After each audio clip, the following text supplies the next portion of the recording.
இன்னைக்கெல்லாம் பிள்ளைங்க சர்வ சாதாரண நைட் 11:30, 12 o'clock, 1 o'clock, 2 o'clockலாம் வாட்ஸ்அப்பில் பார்த்தா லாஸ்ட் சீன் எப்போன்னு பார்த்தா 2 o'clock. அப்பா அம்மா உன்னை நம்பி அப்பா அம்மா அடுத்த ரூமில் பரதாம தூங்கிட்டு இருப்பாங்க. என் பிள்ளைக்கு நாளைக்கு ஸ்கூல் ஃபீஸ் கட்டணும், காலேஜ் ஃபீஸ் கட்டணுமே, எங்கே போய் கடன் வாங்குறது, அந்த அப்பா அடுத்த ரூமில் பரதாம தலையை பிடிச்சி தலைவலியோடு புரண்டு தூங்கிட்டு இருப்பான். அந்த அம்மா பக்கத்தில் உட்காந்து ஆறுதல் படுத்திட்டு, கவலைப்படாத ஏசப்பா இப்படியாவது சந்திப்பாருங்க, நீங்கள் ஏங்க ஒரி பண்ணுறீங்கன்னு அப்பாவும் அம்மாவும் அந்த ரூமில் உட்காந்து உனக்காக அழுதுகிட்டு இருப்பாங்க. ஃபீஸ் கட்டணுமே என் பிள்ளைக்கு, என்ன பண்ணுறதுன்னு தெரியலையே. நீ இந்த பக்கத்தில் உட்காந்து நைட்டெல்லாம் எந்த விபச்சாரக்காரனுக்கோ வாட்ஸ்அப் நட்டு இரவுல உனக்கு என்னடா வேலை மொபைல் போன்ல?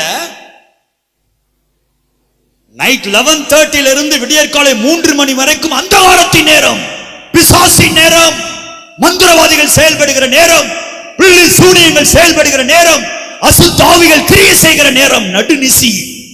நடுநிசியில நீ மொபைல்ல உட்கார்ந்த உன் மண்டைக்குள்ள பரிசுத்தமா வரும்.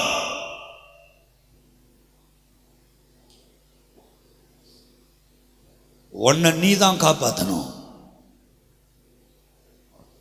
விபச்சாரிகள், கிறிஸ்தவ பெயரை வைத்துக் கொண்டிருக்கிற விபச்சாரக்காரர்கள், இன்னைக்கு மனம் திரும்பு.